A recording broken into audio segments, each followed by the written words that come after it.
Olá a todos! Estamos dando início a mais um estudo bíblico aqui do canal da Igreja Luterana de Interlagos.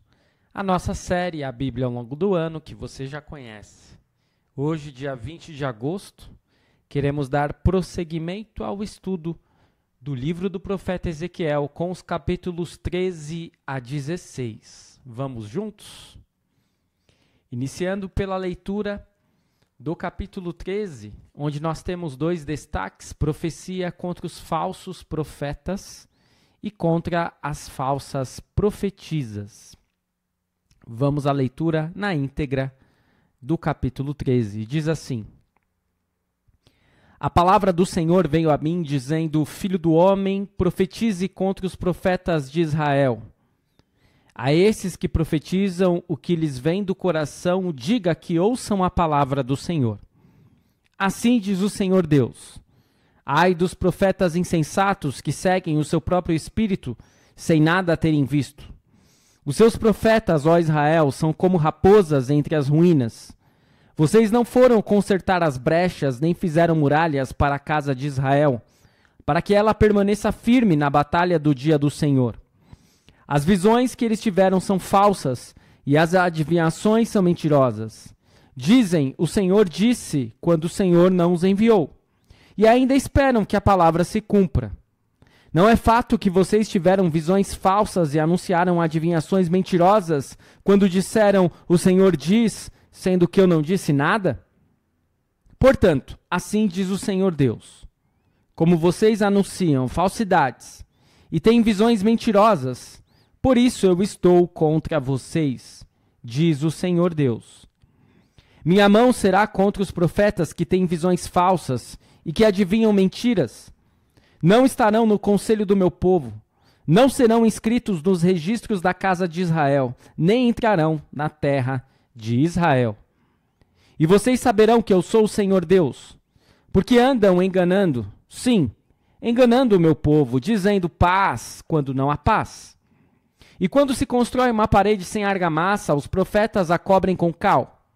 Diga aos que estão aplicando a cal que a parede ruirá. Haverá chuva torrencial. Vocês, pedras de granizo, cairão e um vento tempestuoso irromperá. Quando a parede cair, certamente vão perguntar: onde está a cal com que vocês a caiaram? Portanto, assim diz o Senhor Deus: no meu furor mandarei um vento tempestuoso. Na minha ira haverá chuva torrencial, e na minha indignação pedras de granizo para destruir. Derrubarei a parede que vocês cobriram com cal. Vou arrasá-la, para que apareçam os seus alicerces. Quando a parede cair, vocês serão destruídos no meio dela e saberão que eu sou o Senhor. Assim, cumprirei o meu furor contra a parede e contra os que a cobriram com cal. E direi a vocês: já não existe parede, como também não existem aqueles que a cobriram de cal. Os profetas de Israel que profetizam a respeito de Jerusalém e para ela têm visões de paz, quando não há paz, diz o Senhor Deus. Filho do homem, vire o seu rosto contra as filhas do seu povo que profetizam o que lhes vem do próprio coração. Profetize contra elas e diga: assim diz o Senhor Deus. Ai das que costuram fitinhas mágicas para serem usadas em todas as articulações das mãos, e fazem véus para cabeças de todo tamanho para enredarem as pessoas. Vocês querem enredar a vida do meu povo para preservar a própria vida? Vocês me profanaram no meio do meu povo por punhados de cevada e por pedaços de pão, para matarem pessoas que não deveriam morrer e para deixarem com vida aqueles que não deveriam viver, mentindo, assim, ao meu povo que escuta mentiras. Portanto, assim diz o Senhor Deus: eis que eu sou contra as fitinhas mágicas que vocês usam para enredar as pessoas como se fossem pássaros. Eu as arrancarei dos seus braços e deixarei livres aqueles que vocês enredaram como se fossem pássaros. Também rasgarei os véus e livrarei o meu povo das mãos de vocês. Ele nunca mais estará ao alcance de vocês para ser caçado. E vocês, mulheres, saberão que eu sou o Senhor. Visto que com mentiras vocês desanimaram o coração do justo, não havendo eu entristecido, e fortaleceram as mãos do ímpio para que não se desviasse do seu mau caminho e vivesse. Por isso vocês não terão mais visões falsas e nunca mais farão adivinhações. Livrarei o meu povo das mãos de vocês e vocês, mulheres, saberão que eu sou o Senhor. Eis a leitura do capítulo 13 do livro do profeta Ezequiel, que fala a respeito dos falsos profetas e das falsas profetisas. O trabalho de Jeremias e Ezequiel era constantemente minado por falsos profetas. Estes diziam o que o povo queria ouvir e alegavam ter autoridade divina para o anúncio daquilo que era uma falsa esperança. Eram como o reboco que escondia a combalida estrutura da nação, mas que não conseguia impedir a sua queda no momento de crise. Também havia profetisas praticando magia e escravizando pessoas indefesas. Ao contrário dos falsos profetas, quando Deus diz que algo vai acontecer, ele está falando sério. E ele tem o poder para fazer com que isso se cumpra. Mesmo assim, muitas vezes a profecia tinha um aspecto condicional. A reação do povo podia trazer uma alteração na forma como Deus realizava os seus planos. Como, por exemplo, se o povo se arrependesse, obviamente que Deus não os destruiria, como havia prometido. Vamos ao capítulo 14 com a leitura. Estamos fazendo a leitura na Nova Almeida, lembrando esse aspecto importante. E temos dois destaques no capítulo 14, o castigo dos idólatras e a justiça dos castigos de Deus. Vamos à leitura do capítulo 14, versículo 1, que diz: Então alguns dos anciãos de Israel vieram e se assentaram diante de mim. A palavra do Senhor veio a mim, dizendo: Filho do homem, estes homens levantaram ídolos dentro de seu coração e puseram diante de si o tropeço que os leva a cair em iniquidade. Será que eu deveria permitir que eles me consultem? Portanto, fale com eles e diga-lhes: Assim diz o Senhor Deus: Qualquer homem da casa de Israel que levantar ídolos dentro de seu coração e puser diante de si tropeço que o leva a cair em iniquidade, e que depois vier consultar um profeta, eu, o Senhor, lhe responderei, segundo a multidão dos seus ídolos. Farei isso para que eu possa conquistar novamente a casa de Israel no seu próprio coração, porque todos se afastaram de mim para seguirem os seus ídolos. Portanto, diga à casa de Israel: Assim diz o Senhor Deus: Convertam-se e afastem-se dos seus ídolos. Desviem o rosto de todas as suas abominações, porque qualquer homem da casa de Israel ou dos estrangeiros que moram em Israel, que se afastar de mim, que levantar ídolos dentro de seu coração, e que depois vier consultar um profeta para me consultar por meio dele, a esse, eu, o Senhor, responderei por mim mesmo. Voltarei o rosto contra o tal homem, farei dele um sinal e provérbio, e o eliminarei do meio do meu povo. E vocês saberão que eu sou o Senhor. Se o profeta for enganado e falar alguma coisa, fui eu, o Senhor, que enganei esse profeta. Estenderei a mão contra ele e o eliminarei do meio do meu povo de Israel. Ambos levarão sobre si a sua iniquidade. A iniquidade daquele que consulta será como a do profeta, para que a casa de Israel não se desvie mais de mim, nem mais se contamine com todas as suas transgressões. Eles serão o meu povo, e eu serei o seu Deus, diz o Senhor Deus. Portanto, aqui Deus está prometendo de fato castigar todos aqueles que são idólatras, que preferem ouvir os falsos profetas, compactuar com as falsas profetisas. Eles não ficariam impunes. Vamos ao segundo destaque, a justiça dos castigos de Deus. A partir do versículo 12 diz assim: A palavra do Senhor veio a mim dizendo: Filho do homem, quando uma terra pecar contra mim, cometendo graves transgressões, estenderei a mão contra ela e cortarei o suprimento de pão. Enviarei contra ela fome e eliminarei dela pessoas e animais. Mesmo que estivessem no meio dela estes 3 homens, Noé, Daniel e Jó, eles, pela sua justiça, salvariam apenas a sua própria vida, diz o Senhor Deus. Se eu fizer passar pela terra animais selvagens e eles a devastarem, assim que fique assolada e ninguém possa passar por ela por causa das feras, tão certo como eu vivo, diz o Senhor Deus, mesmo que esses 3 homens estivessem no meio dela, não salvariam nem os seus filhos, nem as suas filhas. Só eles seriam salvos, e a terra seria assolada. Ou, se eu fizer vir a espada sobre essa terra e disser, espada, passe pela terra, e eu eliminar dela pessoas e animais, tão certo como eu vivo, diz o Senhor Deus, mesmo que esses 3 homens estivessem no meio dela, não salvariam nem os seus filhos, nem as suas filhas, só eles seriam salvos.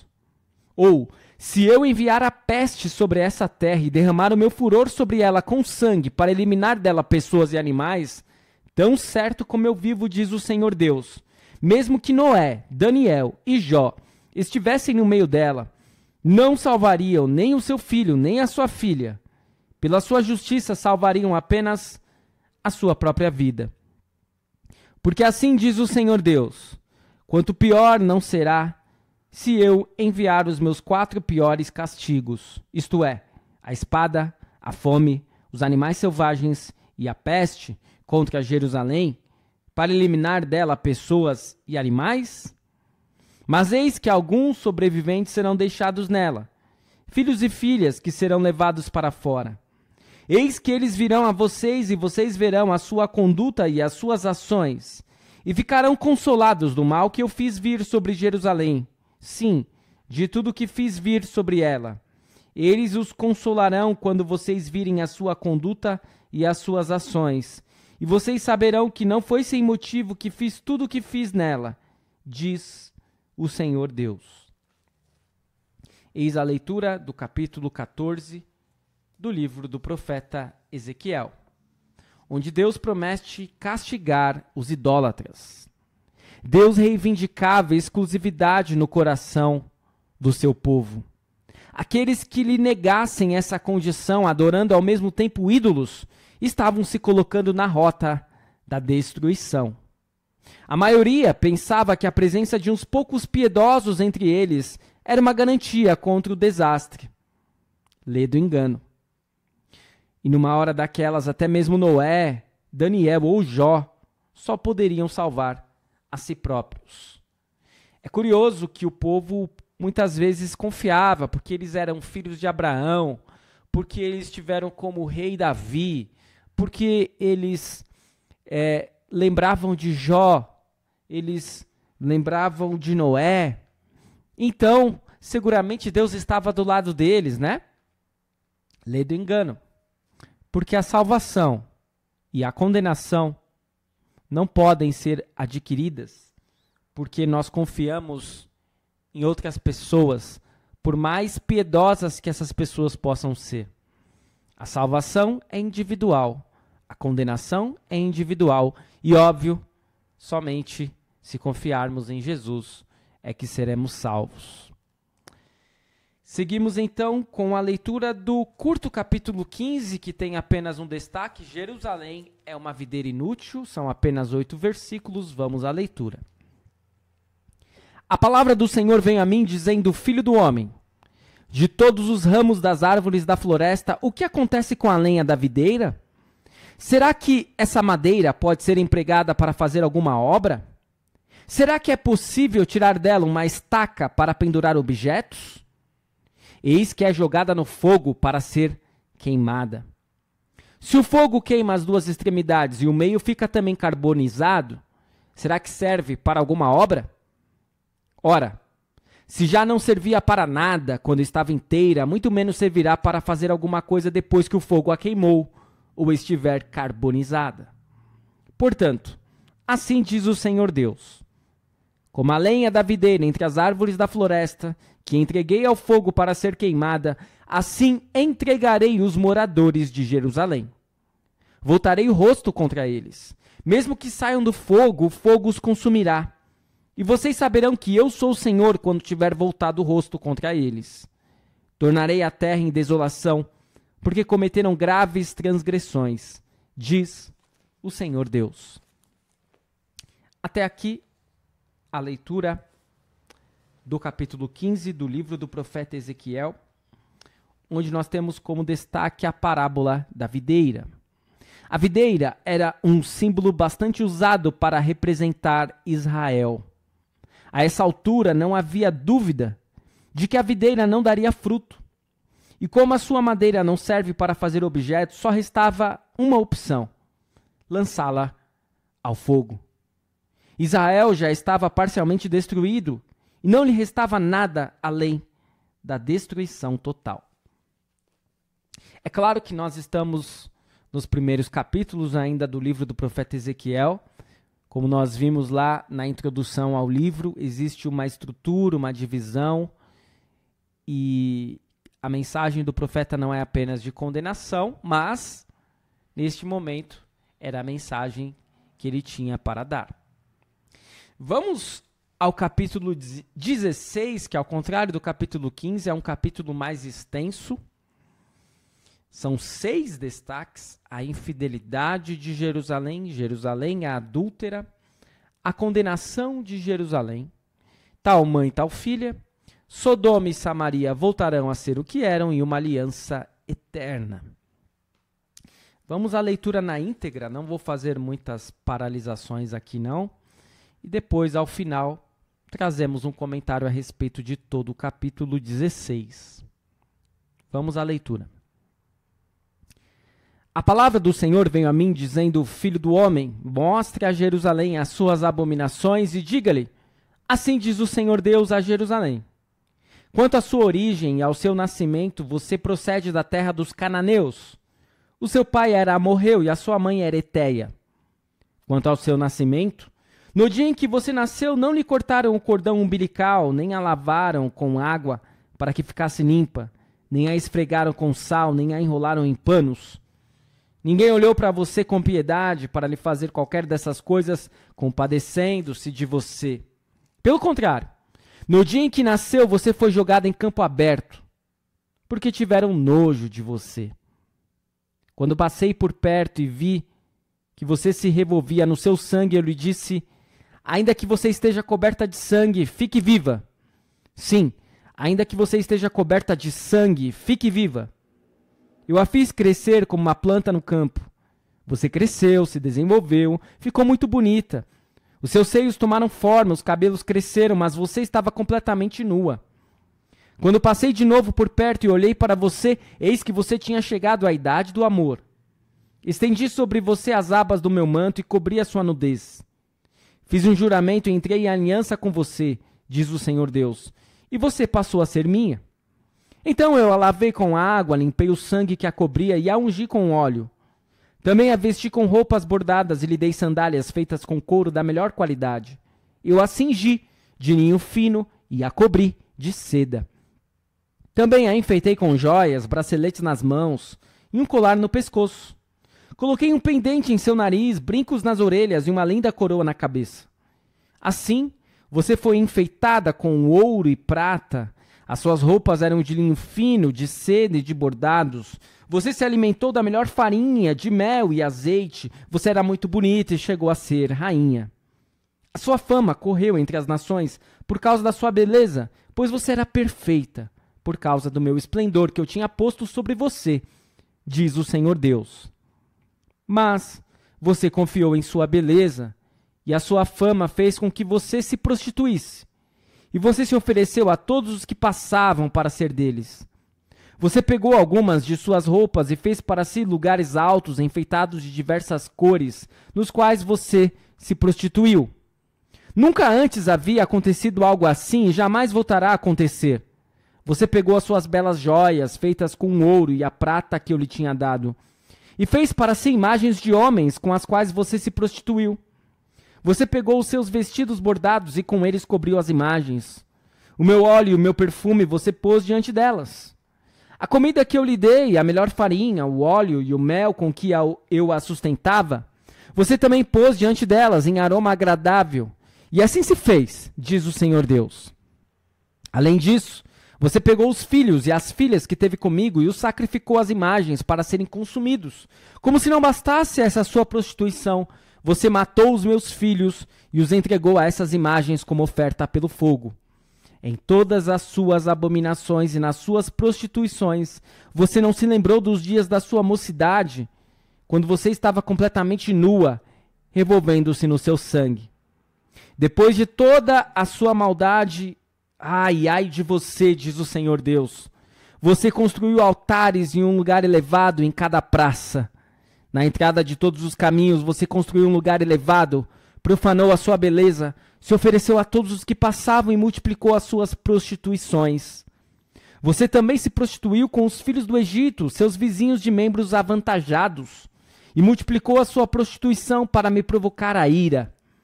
Por isso, estendi a mão contra você, diminuí o seu território e a entreguei à vontade daquelas que a odeiam, as filhas dos filisteus, que se envergonhavam da conduta depravada de vocês. E por ser insaciável, você também se prostituiu com os filhos da Assíria, e prostituindo-se com eles, nem assim ficou satisfeita. Pelo contrário, você estendeu as suas prostituições até a Caldeia, essa terra de negociantes. Mas nem com isso ficou satisfeita.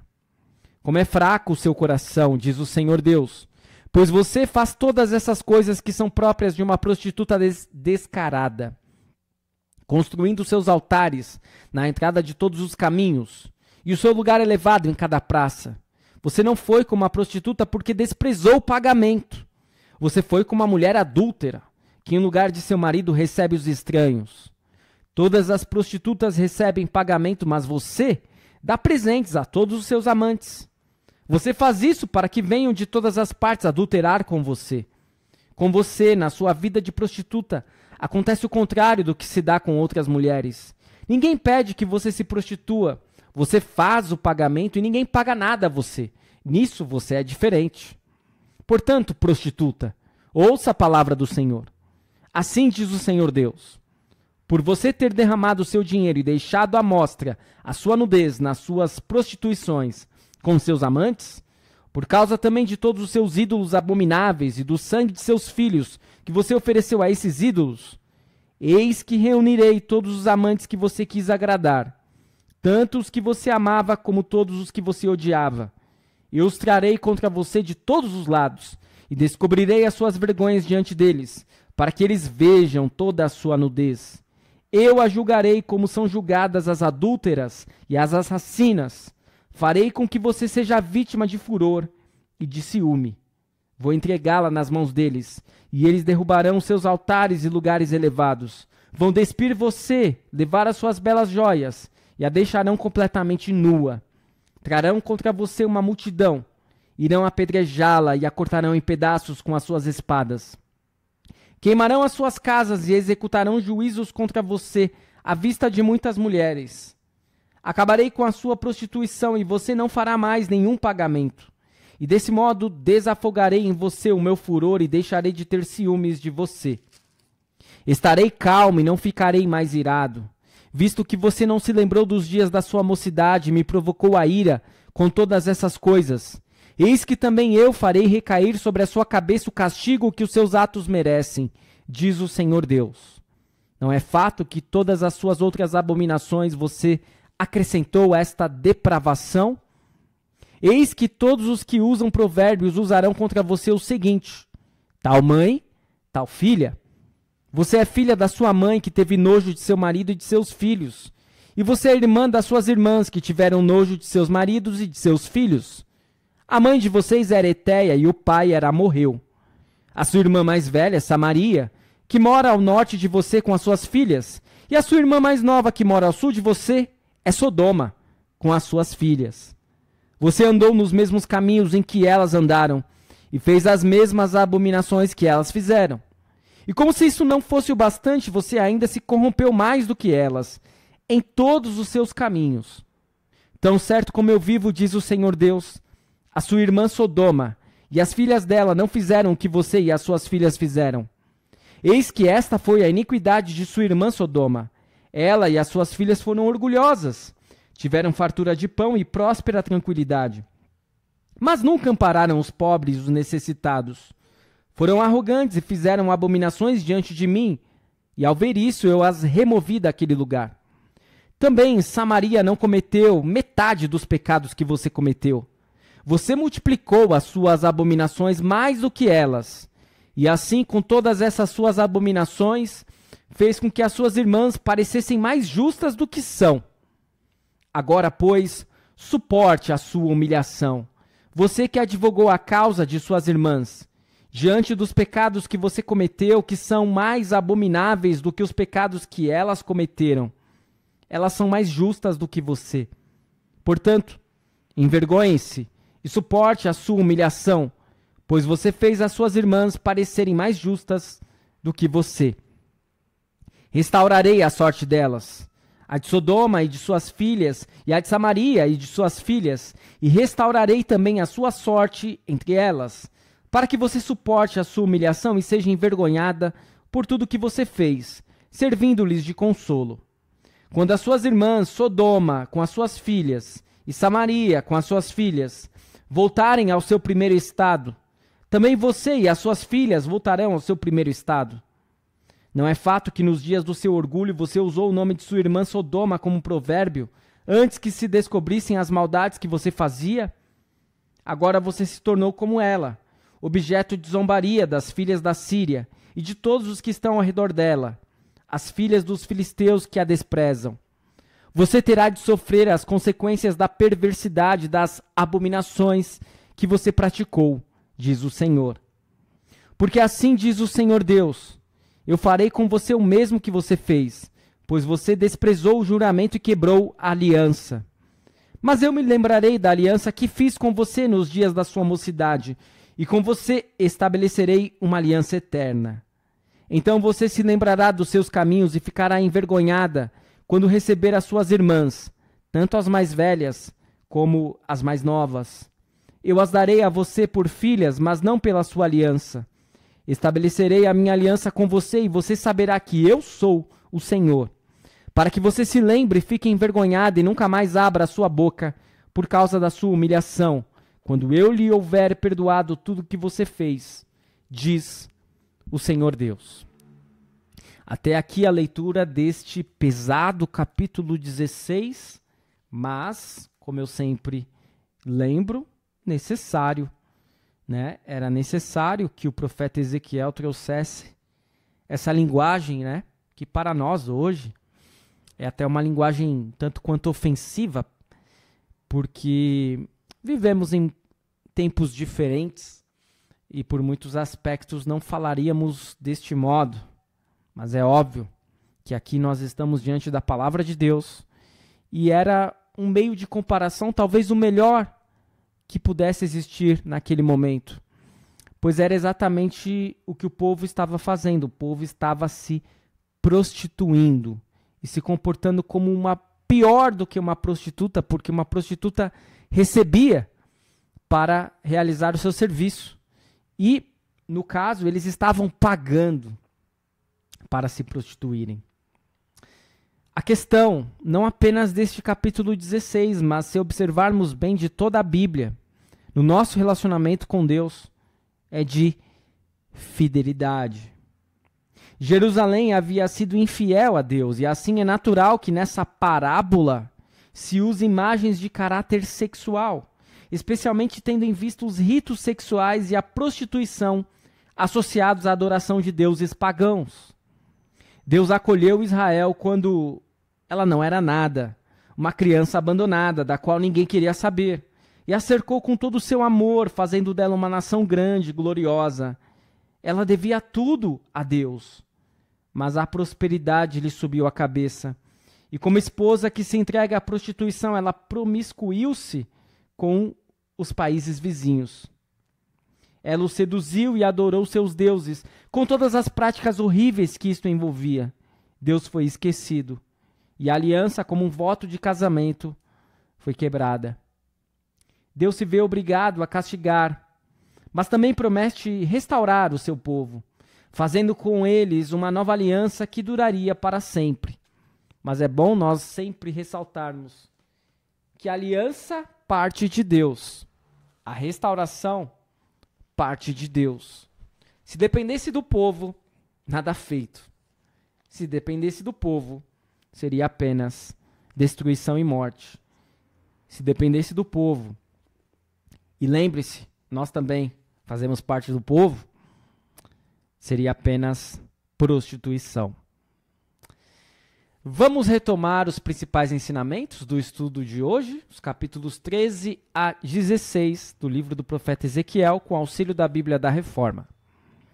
No capítulo 13, as religiões são colocadas como aquilo que não leva ao mesmo lugar.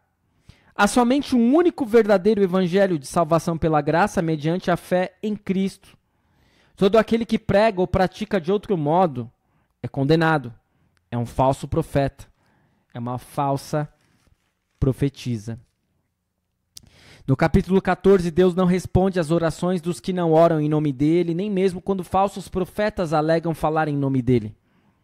Somos rejeitados porque nós o rejeitamos primeiro, mesmo que falsos profetas nos tenham seduzido. Usando 4 imagens vívidas, Ezequiel enfatiza que a justiça, fé e vida não é transferível de uma pessoa para outra. Não devemos cogitar que a salvação possa vir de qualquer outro ser humano. Ela vem unicamente da justiça conquistada por Cristo na cruz. No capítulo 15, Jerusalém é uma videira que para nada mais presta senão para ser queimada. Uma vívida ilustração da queda da cidade em 587 a.C. E por meio desta catástrofe, o Senhor prepara o caminho para a restauração e a salvação.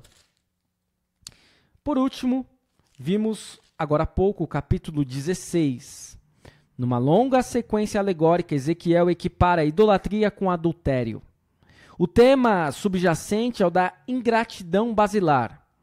Ao esquecer-se da imerecida graça de Deus, Jerusalém procura os favores das nações idólatras. A Deus não resta alternativa senão puni-la severamente. No entanto, o triste capítulo sobre a prostituição de Israel é seguido por uma bela afirmação da inabalável fidelidade de Deus à sua eterna aliança. O Evangelho está em estrondoso contraste com a condenação da lei. Com arrependimento e alegria, confie sua vida e esperança no Senhor. Seguramente, se nós somos infiéis, Deus permanece fiel. Eu espero que o estudo de hoje tenha sido de grande proveito para você. Continue seguindo o nosso canal, continue seguindo o Projeto A Bíblia ao longo do ano. Amanhã retornaremos com mais 4 capítulos do livro do profeta Ezequiel. Muito obrigado por assistir. Até o nosso próximo vídeo.